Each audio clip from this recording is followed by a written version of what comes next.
Hey guys, it's Kim and I'm finally getting around to reviewing Deadpool vs. Carnage. I was so excited for this comic because Deadpool is one of my favourite Marvel characters. Carnage, I wouldn't say is one of my favourite, but he's probably sort of high on the list because most of the Spider-Man villains I really like, and they're always on my list of Marvel characters that I really enjoy reading. So I was really excited to have these two come together, not only because I liked them both as characters, but there was a few different things that I thought would be interesting when coming in to see this comic. Firstly, I just think everyone knew this comic was going to be about fighting. I mean, two completely out of your mind crazy people fighting. So it was going to be really interesting, a very creative look, because we've got Deadpool with his extreme healing factor, can come back from any injury no matter what the hell you do to him, and we have Carnage, symbiote ramped up, he can just do anything basically. I'm not sure if he is invincible, I don't know if that's been tested yet, but he's got so many different features he can use with his symbiote that it would just picture it, the two of them fighting together. It's just something where you're like, holy crap, I have to see this. Now, I gave this comic about a 3.5 out of 5. I gave it less stars because it didn't have a really strong storyline. But then again, going into this comic, I didn't really expect a strong storyline. I just expected a lot more out of the comic than what was given. Firstly, I want to address the character of Carnage. Now, I've seen a lot of other reviews saying that they hate Carnage and they don't know why he was in this comic and what the hell is he doing in the Marvel universe, basically. There are so many different reasons for this, and I think a lot of people are confused as to why Carnage is a favourite character by a lot of people. And I think this can be judged, me personally, by looking at the sort of characters that they enjoy compared to DC Comics. If you think about Marvel, there's not a huge amount of super in-depth villains that are just completely crazy. Whereas in DC Comics, I could name 100 and they're going to be 90% from Batman. And of course, Batman is almost a favourite of everyone ever, so I think it's just going to be a standalone that everyone is going to be really interested in Carnage, because I don't want to give him as much credit and say he's like Marvel's Joker, because at least the Joker has a little bit of depth to him, but Carnage as a character, we know a little bit about him, but we don't really know what makes him tick. He's a bit of a wild card, we're not sure, and I think when it came to creating this character, Marvel wasn't really ready to develop something so intense, because I've said it before, and I know a lot of people will disagree with me, but I see Marvel as more a kid-friendly, family-friendly comic book range compared to DC Comics. If you have seen some recent DC Comics or some old DC Comics of any sort of character, you can look at them and be like, holy crap, kids cannot read this, no matter what. Whenever I'm reading any Marvel book, I can see kids reading this, they're not too overly complex, so kids can understand what's going on. Except for some of the Deadpool comics, which is probably why I enjoy them so much. Putting aside all that crap, that is why I believe that Carnage is a favourite character of a lot of people. I don't mind Carnage. I have no issues with him, to be honest. But into the actual review and story-ish about this comic, what has happened is that at the beginning, Carnage is killing random people.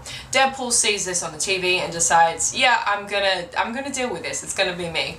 So you can imagine Carnage and Deadpool head on head, just ugh. To all 4 issues, we just see some crazy creative ways in how to hurt and kill each other and be revived and then go to a different location and fight there, and lots of different highways and abandoned places that they're fighting in. So there's not a huge story there, except for the fact that Deadpool's main motive is to stop Carnage.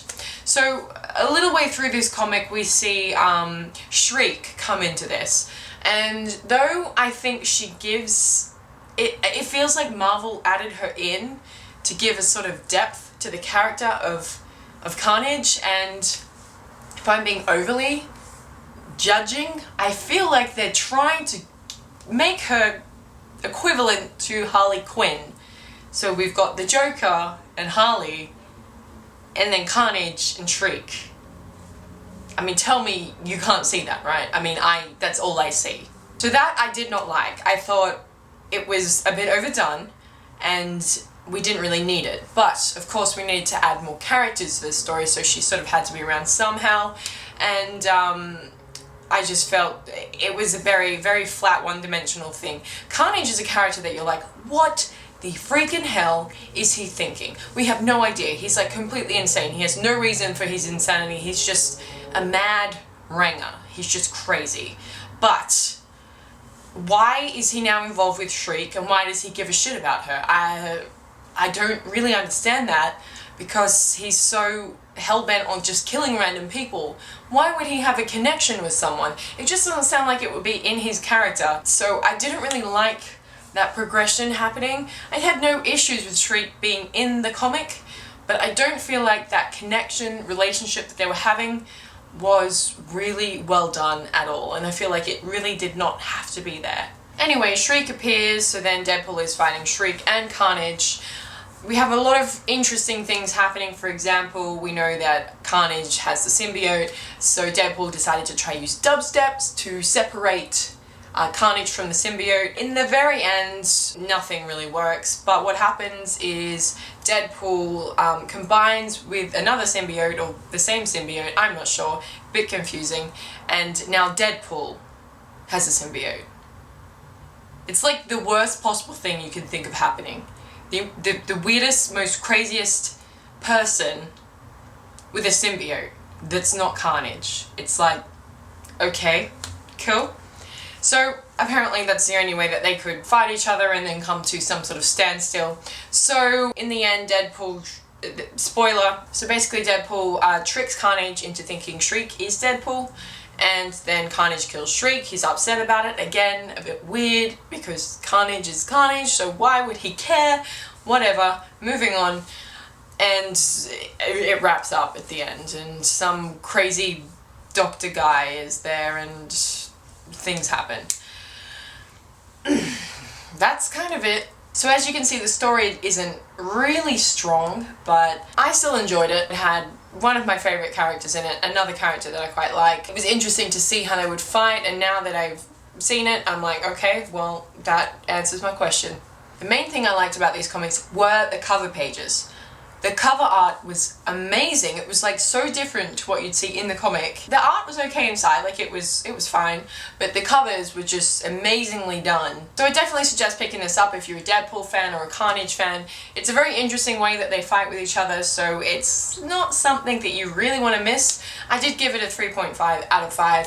But I think it's something that you should still read. It's very action-packed, and to be honest, it was quite fun, and you still have the humour there as well.